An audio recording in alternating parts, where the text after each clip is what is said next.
Didengar orang Filistin bahwa Daud telah diurapi menjadi raja atas Israel, maka majulah semua orang Filistin untuk menangkap Daud. Tetapi Daud mendengar hal itu, lalu ia pergi ke kubu pertahanan. Ayat 18. Ketika orang Filistin itu datang dan mencecar di lembah Refaim, bertanyalah Daud kepada Tuhan, apakah aku harus maju melawan orang Filistin itu? Akan kau serahkankah mereka ke dalam tanganku? Tuhan menjawab Daud, majulah, sebab aku pasti akan menyerahkan orang Filistin itu ke dalam tanganmu. lalu datanglah dari dalam Filistin dan memukul mereka kalah di sana. Berkatalah ia, Tuhan telah menerobos musuhku di depanku, seperti air menerobos. Sebab itu orang menamakan tempat itu Baal Berashani. Orang Filistin itu meninggalkan berhalanya di sana. Lalu Daud dan orang-orangnya mengangkatnya. Ketika orang Filistin maju sekali lagi dan mencecar di lembah Refaim, Maka bertanyalah Daud kepada Tuhan, dan ia menjawab, janganlah maju, tetapi buatlah gerakan lingkaran sampai ke belakang mereka, sehingga engkau dapat menyerang mereka dari jurusan pohon-pohon kertal. dan bila kau mendengar bunyi gerakan dari puncak pohon-pohon itu, maka haruslah kau lebih cepat, sebab pada waktu itu ada orang-orang di depanmu untuk memukulkan tentang orang Filistin. Sama-sama. Dan Daud berbuat demikian seperti yang diperintahkan Tuhan kepadanya. Maka ia memukulkan orang Filistin mulai dari Geba sampai mulai dari Geba sampai dekat Geser. Ya, kita buka dulu tema khotbah kita, Bapak Ibu. Kita baca sama-sama temanya supaya kita memahami ke arah mana kita digiring lewat khotbah ini ya. Kita baca sama-sama 2, 3 ya. Kunci kemenangan Daud. Ya, ada kunci kemenangan Daud. Ya. Bapak Ibu semua, kita rindu menjadi orang yang berkemenangan. Amin. Ya. Menang terhadap masalah, menang terhadap pergumulan, menang menghadapi musuh-musuh kita di depan. Karena orang Kristen itu didesain menjadi orang yang menang. Karena Kristus sudah mengalahkan dosa dan maut, dia sudah tampil menjadi pemenang, maka kita juga pengikutnya harus menjadi orang yang menang. Amin. Menang mengalahkan dosa, menang mengalahkan keterikatan kita di dalam dosa-dosa yang selama ini mencengkram hidup kita. Karena banyak orang Kristen tidak merdeka dalam dosa. Padahal ketika kita memperingati kemerdekaan 17 Agustus dalam khotbah minggu yang lalu, kita sudah diarahkan bahwa kita orang yang sudah merdeka. Merdeka artinya di sana bebas dari penjajahan bangsa lain. Tapi merdeka dalam konteks kebenaran firman Tuhan, kita merdeka dari jajahan dosa. Ya, kita tidak diikat lagi oleh dosa. Nah, hari ini kita mau mengalami kemenangan itu. Ya, sehingga kita tidak lagi diintimidasi atau dijajah oleh dosa. Nah, Bapak Ibu Saudara yang dikasihi oleh Tuhan, dalam perjalanan hidup kita di dunia ini tidak terlepas dari yang namanya masalah, persoalan, tantangan, dan rintangan. Karena begitulah yang dinamakan dinamika kehidupan. Tidak selamanya Bapak Ibu hidup kita ini berjalan mulus, berjalan lancar, berjalan adem-adem saja, tidak. Ada kalanya di mana kita harus berhadapan dengan yang namanya persoalan.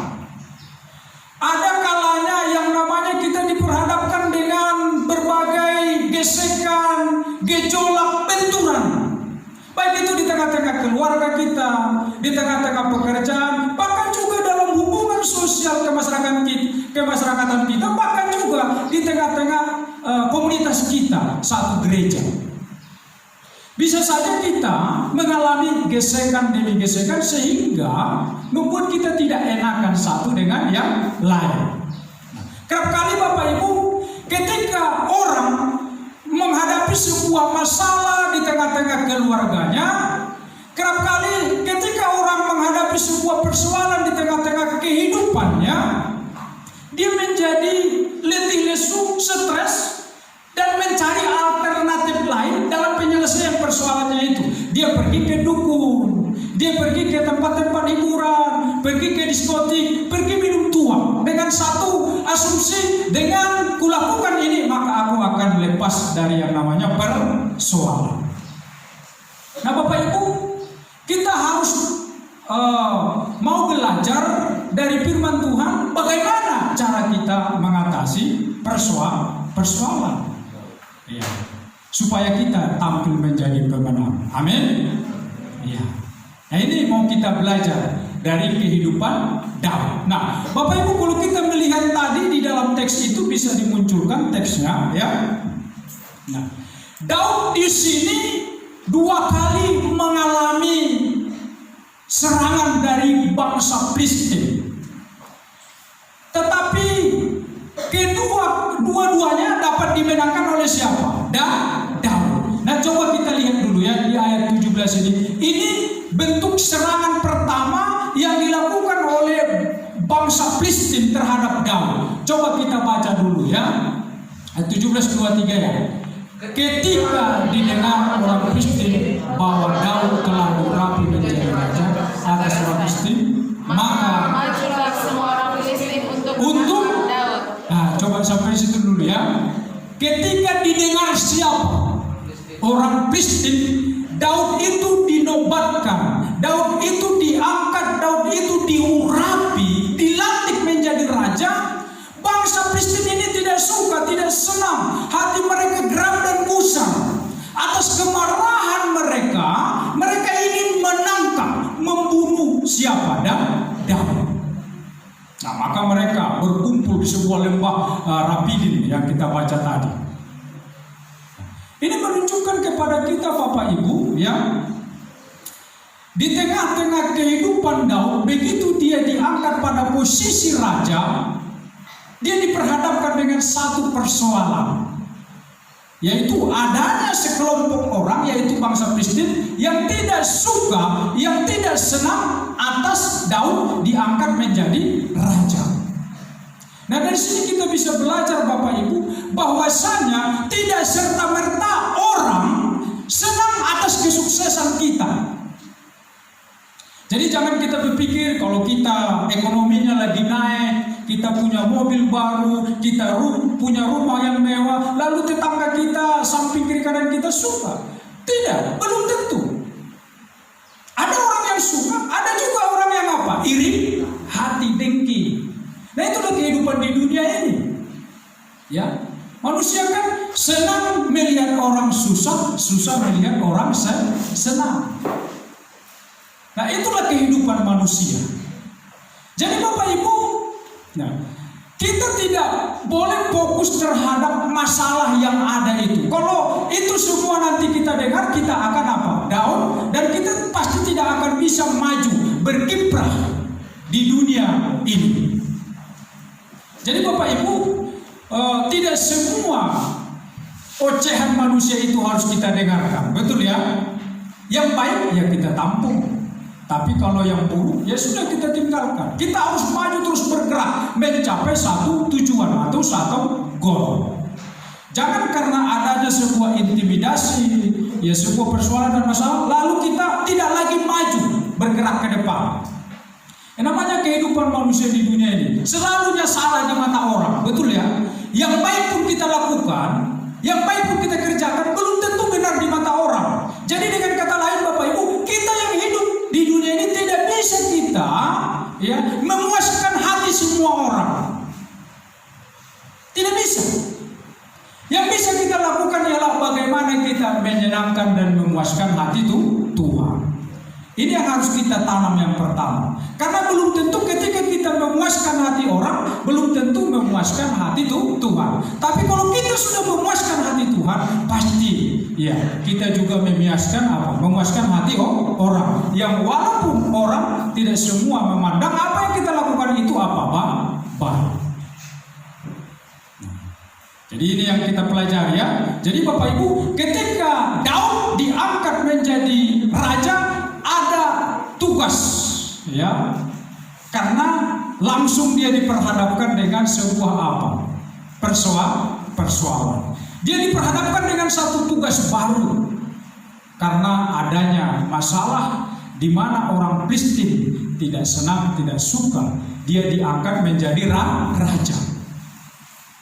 Jadi kalau kita kaitkan dalam kehidupan kita masa kini Bapak Ibu, ya, ketika kita mulai naik, ketika kita ada di posisi atas, atau ketika kita senang, atau ketika kita sukses, ketika kita berhasil, ketika kita membangun rumah, ketika kita membeli mobil dan sebagainya, akan ada orang yang tidak senang, ada orang yang iri. Jadi Bapak Ibu, jangan kita pikir semua lancar-lancar ya. Bisa saja ketika kita membuka usaha di samping rumah kita, tetapi kita tidak senang. Bisa saja dia tidak senang karena dia iri atas keberhasilan orang lain. Itulah namanya manusia. Jadi kita lihat di sini ya, ketika didengar orang Filistin bahwa Daud telah diurapi menjadi raja atas Israel, maka majulah siapa? Semua orang Filistin untuk apa? Menangkap Daud, untuk membunuh Daud. Tetapi Bapak Ibu yang luar biasanya, apa dilakukan Daud? Ini yang harus kita tangkap, ini yang harus kita respon. Ketika kita diperhadapkan dengan persoalan-persoalan di dunia ini, apa yang harus kita lakukan? Kemana kita harus lari? Kemana kita harus mengadu? Coba kita baca hal selanjutnya. Tetapi Daud mendengar hal itu apa? Lalu dia pergi kemana? Kubu pertahanan. Dulu Bapak Ibu, kubu pertahanan itu adalah satu benteng yang melindungi sebuah kota. Jadi itu satu bentuk perlindungan bila mana ada musuh lain menyerang sebuah negara. Jadi ada namanya apa? Kubu pertahanan atau benteng pertahanan. Jadi kesanalah Daud mengadu. Di kubu pertahanan itu dia ngapain? Apakah dia ngintip-ngintip kapan musuh datang menyerang? Tidak. Di kubu pertahanan itu dia bertanya kepada Tuhan.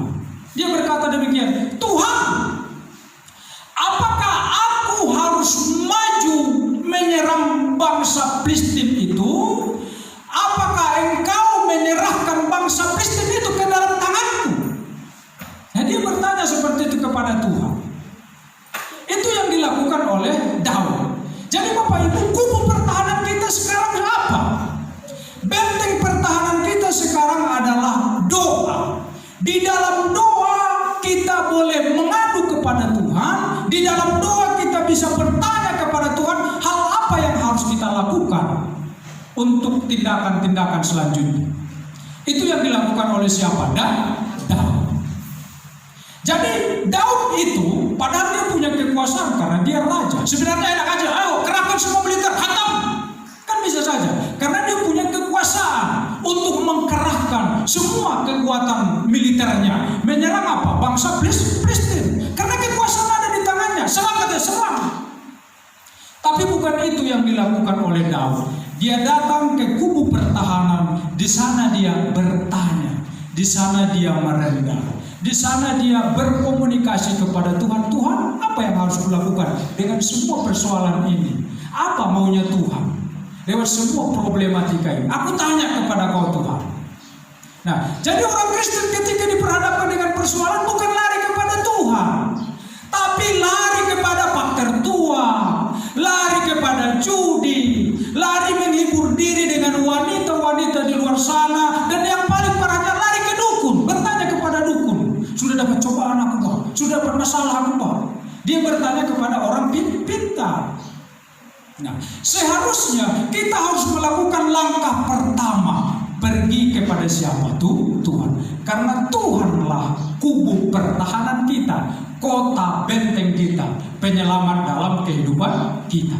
Ini yang dilakukan oleh Daud. Coba kita lihat lagi. Jadi Daud itu pergi kemana? Ke kubu pertahanan. Oh, sudah di-upload rupanya ya. Jadi dia nyambung dengan khotbahku. Kita baca dulu ini 2-3 ya. Bertanyalah Daud kepada Tuhan, apakah harus aku maju melawan orang Kristen itu? Akan kuserahkankah mereka ke dalam tanganku? Apa jawab Tuhan? Tuhan menjawab, majulah, sebab aku pasti akan menyerahkan orang Filistin itu. Ini janji Tuhan. Ketika Daud bertanya kepada Tuhan perihal apa yang harus dia lakukan, apakah dia maju menyerang bangsa Filistin itu ataukah dia melakukan alternatif lain? Ternyata Tuhan katakan apa?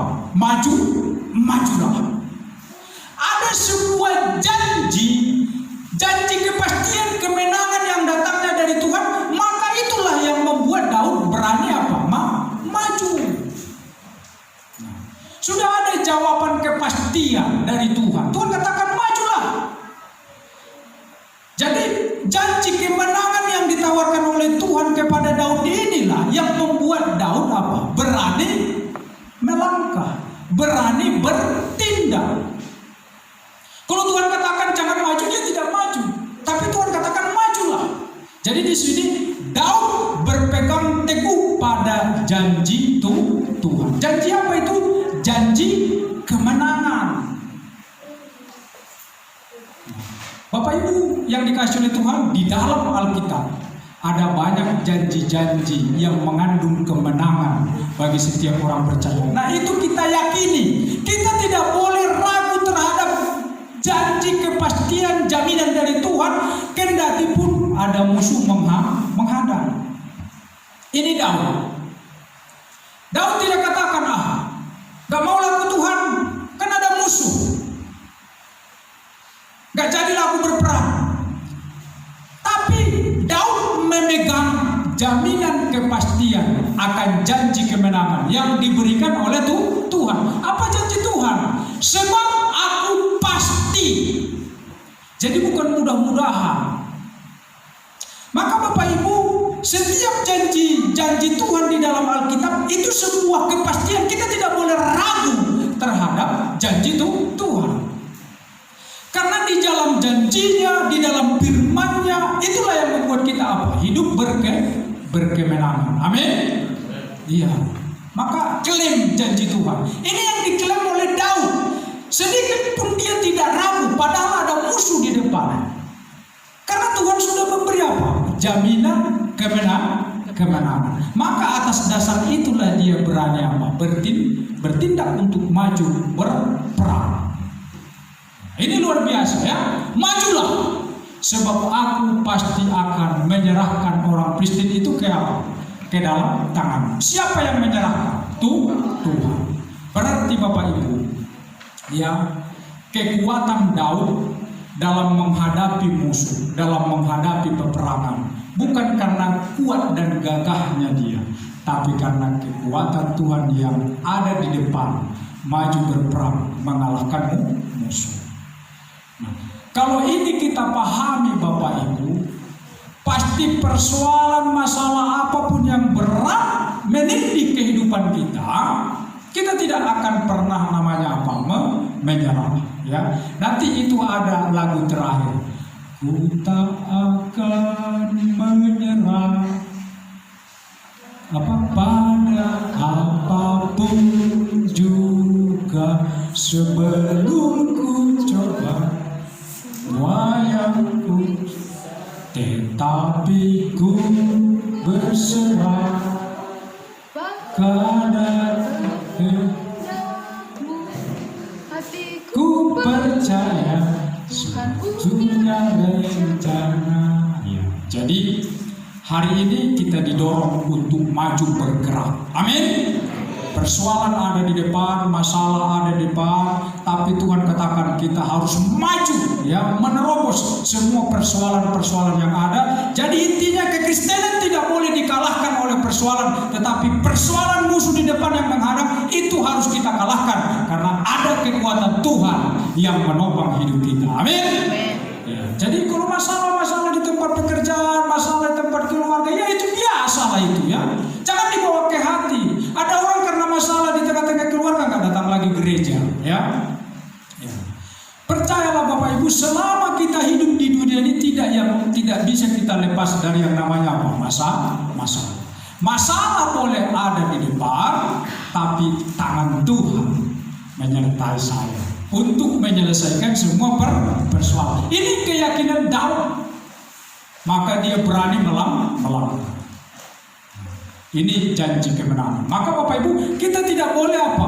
Meragukan janji Tuhan. Amin. Ya. Dan kita ini banyak loh janji-janji Tuhan.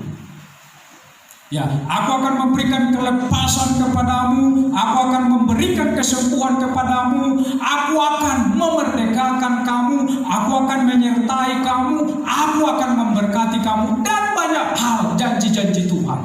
Nah itu harus kita klaim, karena janjinya ya dan amin. Janji Tuhan tidak pernah berdusta. Kadang-kala kita yang ragu pada firman Tuhan, tapi Daud tidak demikian halnya dengan apa? Daud sedikit pun dia tidak ragu, karena Tuhan sudah berkata, aku pasti akan menyerahkan orang Filistin itu ke dalam tangan. Ya. Padahal orang Filistin ini kan orang yang gagah ini, kuat ya, orang yang tinggi ya, badannya besar-besar ya. Daud itu orangnya pendek, tapi dia tidak takut ya. Nah, coba kita lihat dulu ayat 20 itu. Ya. Ini. Lalu datanglah Daud di Baal-Perasim dan memukul mereka apa? Kalah di sana. Berkatalah ya apa? Tuhan telah menerobos musuhmu di depanku. Seperti apa? Air menerobos. Sebab itu orang menamakan tempat itu apa? Baal-Perasim. Jadi Baal-Perasim artinya Tuhan menerobos. Amin. Katakan Tuhan menerobos. Tuhan menerobos. Jadi bayangkan, Tuhan yang melakukan peperangan itu, Tuhan yang menerobos seperti air bah yang begitu dahsyat, yang meluluh lantahkan semua kekuatan musuh dalam waktu sekejap. Jadi jangan main-main kalau Tuhan sudah bertindak. Tidak ada halangan bagi Tuhan dalam menyelesaikan masalah. Yang membuat halangan itu pikiran kita kadang-kala. Itu yang membuat pada akhirnya kita tidak tuntas dan selesai pada sebuah persoalan. Karena kita sudah dihalangi oleh konsep berpikir kita. Apa ya? Apa mungkin? Kan begitu. Jadi kita batasi kuasa Tuhan dengan logika kita berpikir. Tetapi coba lihat apa yang dikerjakan Tuhan. Tuhan telah menerobos. Artinya Tuhan sudah mendobrak. Tuhan sudah menghancurkan. Tuhan sudah meluluh lantahkan. Orang Kristen itu seperti apa? Air menerobos. Ya, mungkin kita bayangkan seperti tsunami dulu. Ya, begitu tsunami datang, Aceh diluluh lantahkan. Nah, seperti apa? Banjir bandang yang besar, tembok yang kuat dan kokoh pun habis diterobos, diluluh lantahkan oleh siapa? Tuhan. Artinya Bapak Ibu, ya, sekuat apapun musuh di depan kita, kalau kita bersama dengan Tuhan, Tuhan mampu menerobos. Amin. Amin. Gak ada yang mustahil bagi Tuhan. Kan itu janjian kita itu tadi. Ku yakin saat kau berfirman, ku ada saat kau bertindak. Terus hidupku hanya ditentukan oleh perkataan. Ku aman karena kau menjaga ku kuat. Ku kuat karena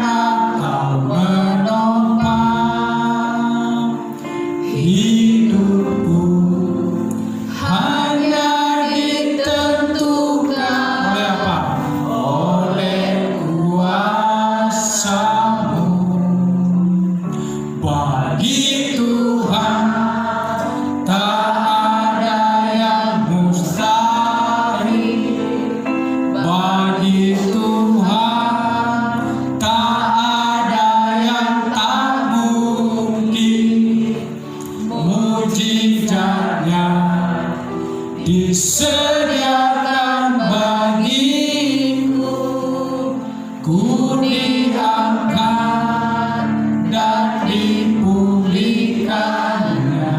Katakan, bagi Tuhan tidak ada yang mustahil. Bagi Tuhan tidak ada yang mustahil.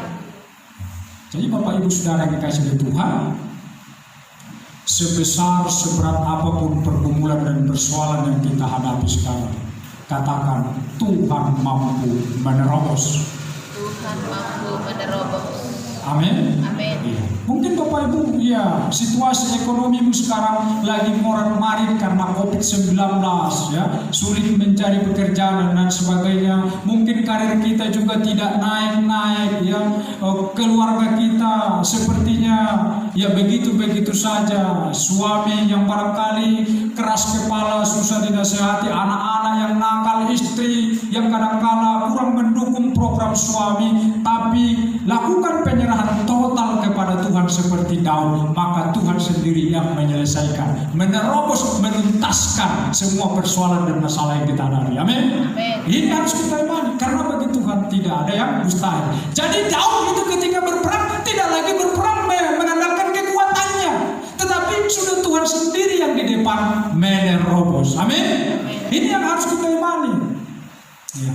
Jadi kalau Tuhan sudah ada di depan, semua masalah-masalah yang kita hadapi dapat Tuhan tuntaskan.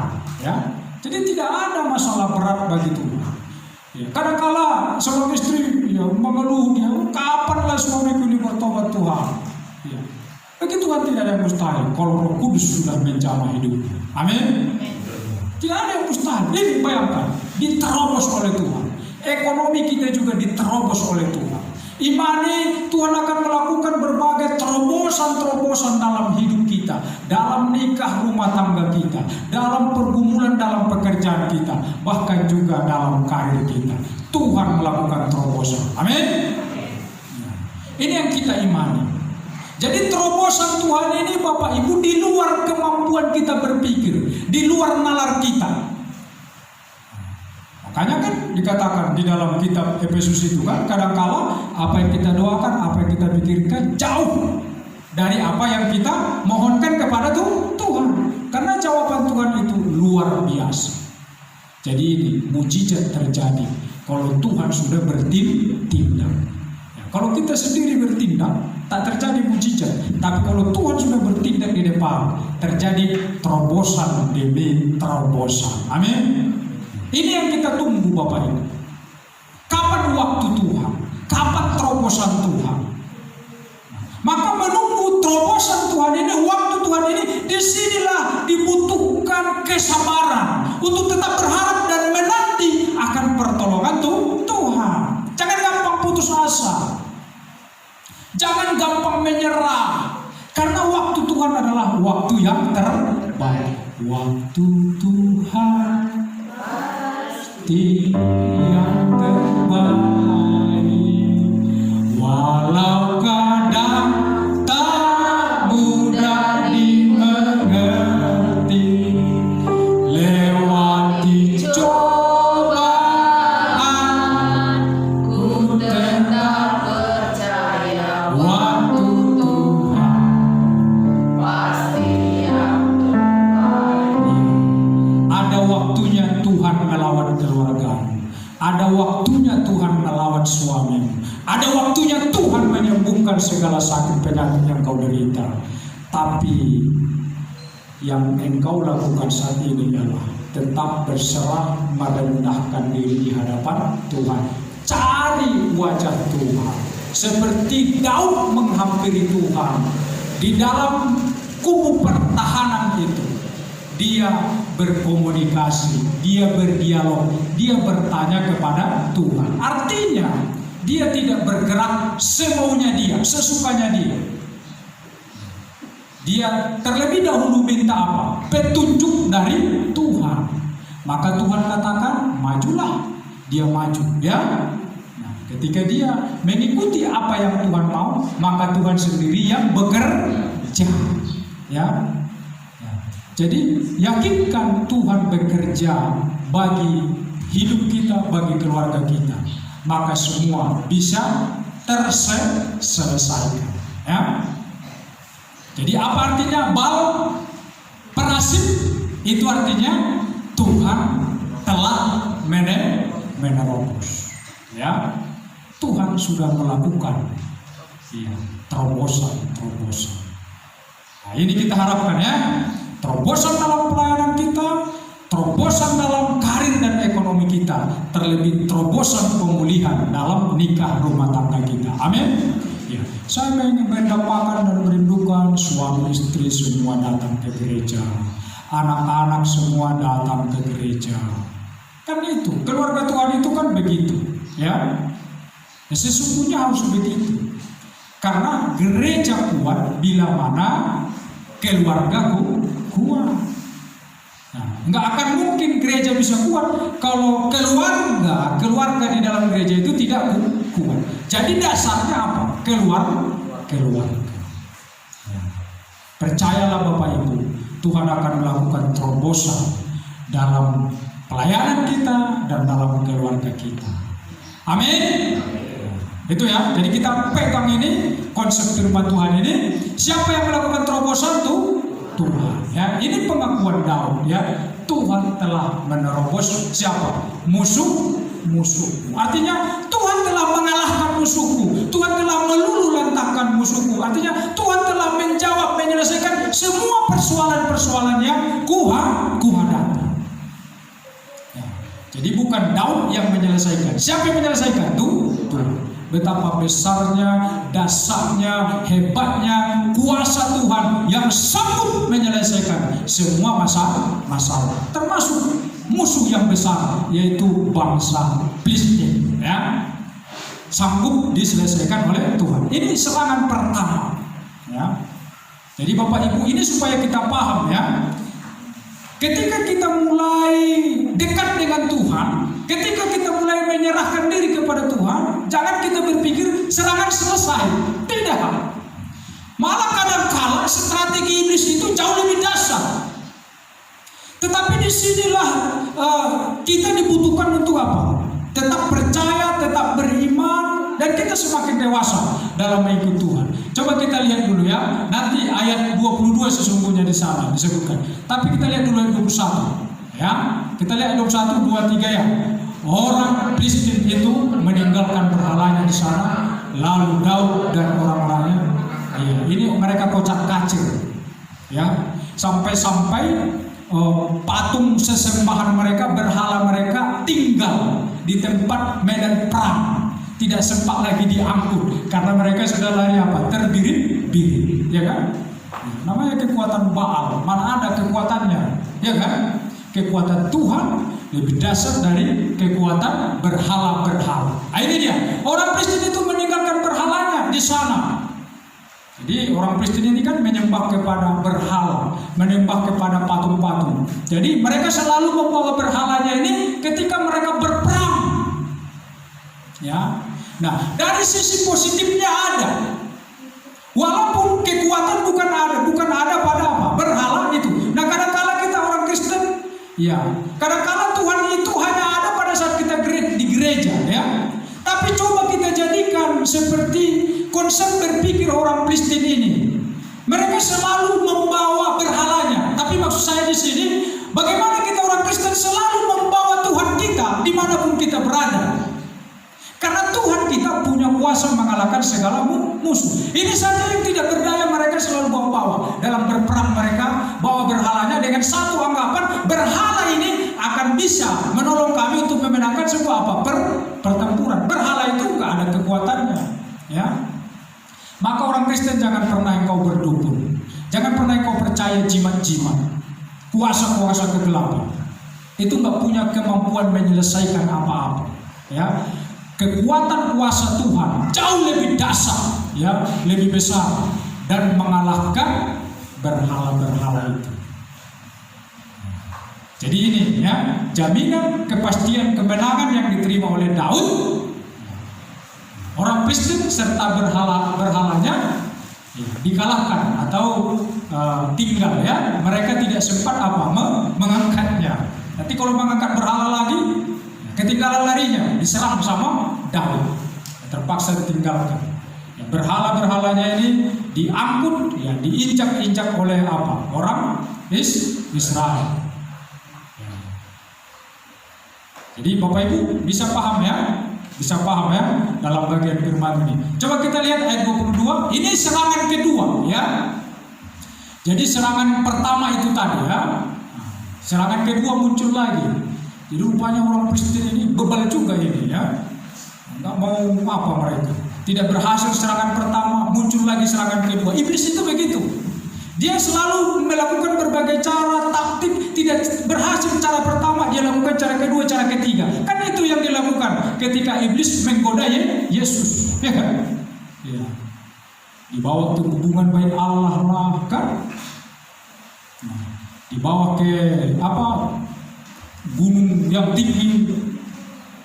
Berbagai macam cara dilakukan untuk menjatuhkan. Ini ya ayat 22 kita baca 2-3 ya. Ketika orang Kristen maju sekali dan kata sekali lagi ini menunjukkan adanya serangan kedua. Jadi Bapak Ibu hati-hati ya. Jangan kita berpikir semua adem-adem. Akan selalu ada cara-cara atau trik-trik iblis yang tidak pernah berhenti menghantam kehidupan kita sebagai orang percaya. Karena itu ya kerjaan iblis, kerjaan setan begitu ya. Nah, sekali lagi, mungkin ada trik lain. Jadi ini orang Kristen ini mengatur strategi lain lagi. Nah, oh pasti ini nanti si Daud kalah, kan kira-kira begitu. Nah, mereka menggunakan strategi lain. Tapi luar biasanya Daud tidak langsung bertempur. Dia kembali lagi datang kepada Tuhan. Seharusnya Daud itu bisa langsung bertempur karena mengingat pengalaman pertamanya sudah berhasil mengalahkan orang Kristen. Ya, serangan pertama kan saya sudah menang. Jadi dia bisa saja berpedoman kepada pengalamannya di waktu pertempuran pertama kali.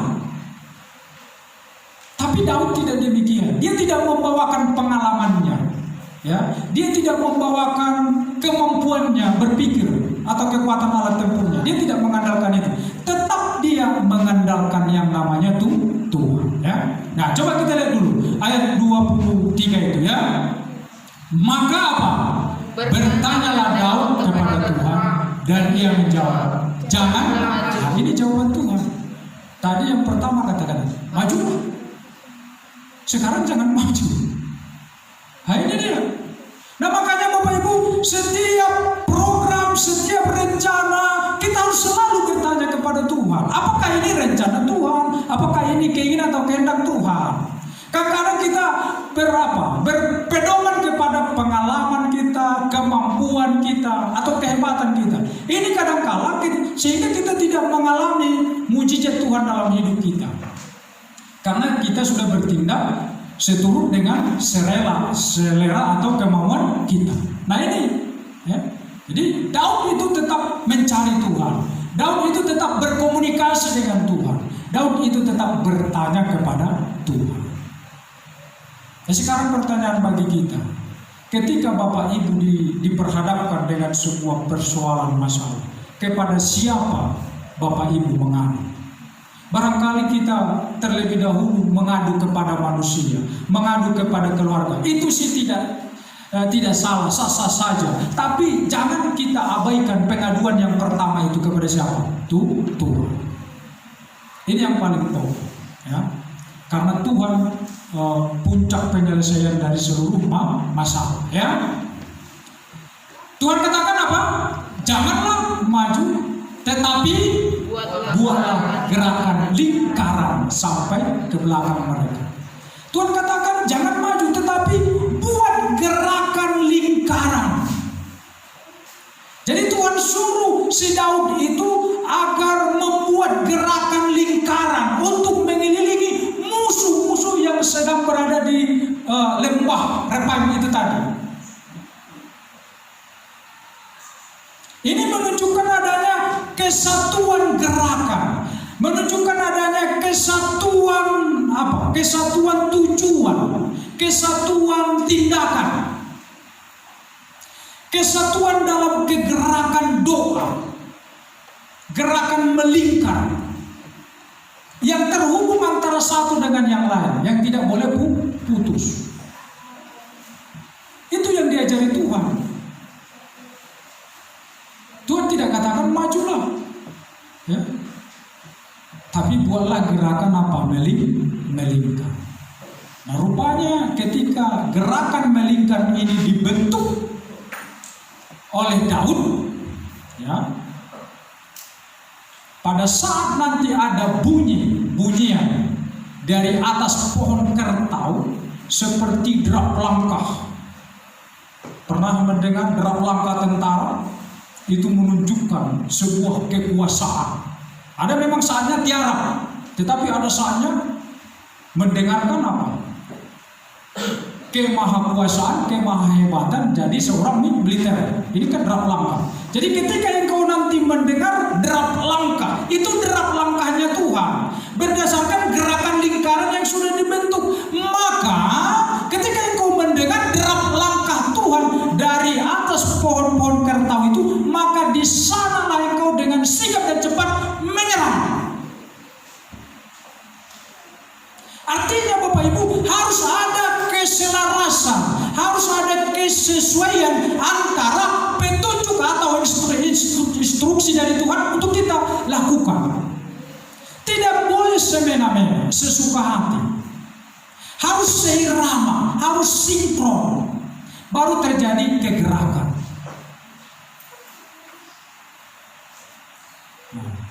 Jadi harus mengikuti apa? Petunjuk Tuhan, mengikuti strategi Tuhan, bukan kemauan kita. Nah, itulah yang membuat Daud berhasil. Tapi ketika dia tidak lagi mengikuti strategi Tuhan, dia menjadi hancur. Coba kita lihat ini ya. Ini. Dan bila engkau mendengar apa? Bunyi derap langkah di puncak pohon-pohon kertau itu, maka haruslah engkau bertindak apa? Cepat. Bertindak cepat artinya bertindak sigap. Sudah ketika dia mendengar bunyi derap langkah dari atas pohon-pohon kertau itu, dia juga tidak boleh diam. Harus mengambil sikap dan tindakan untuk segera mengambil posisinya untuk ikut apa? Berperang. Seolah-olah dia ikut berperang, tetapi Tuhan sesungguhnya sudah di depan berperang melawan apa? Musuh. Yang si Daud itu hanya mengikuti gerakan Tuhan saja. Bukan si Daudnya yang berperang, tapi siapa tuh? Tuhan. Tetapi Tuhan melibatkan Daud untuk itu ikut berperang. Hal ini untuk menunjukkan kepada dunia dan kepada kita bahwa Daud itu adalah pribadi yang mengandalkan Tuhan. Orang yang mengandalkan Tuhan akan memperoleh yang namanya apa? Kemenangan. Disinilah letak rahasia kemenangan Daud. Dia mengikuti petunjuk ya dari Tuhan. Mengapa dia mengikuti petunjuk dari Tuhan? Karena dia selalu bertanya kepada Tuhan. Maka Tuhan melakukan peperangan itu, pertempuran itu kepadanya. Maka disebutkan di sana ya, maka haruslah engkau bertindak cepat ya. Sebab pada waktu itu Tuhan telah keluar berperang di mana? Di depanmu. Jadi Tuhan itu berperang bukan dari belakang, seolah-olah Tuhan kita penakut, tapi dia ada di depan, membentengi, melindungi kita, menjagai kita. Dia yang maju di depan menghadapi segala serangan dan musuh. Maka Tuhan katakan, jangan takut, aku menyertai engkau. Mengapa kita tidak boleh takut? Karena dia ada di depan. Nah, ini luar biasa ya.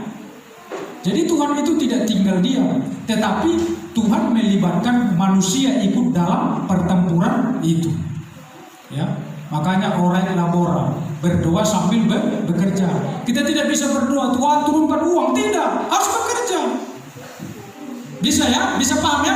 Sebab pada waktu itu Tuhan telah keluar berperang di mana? Di depanmu untuk apa? Memukul kalah tentara orang Filistin.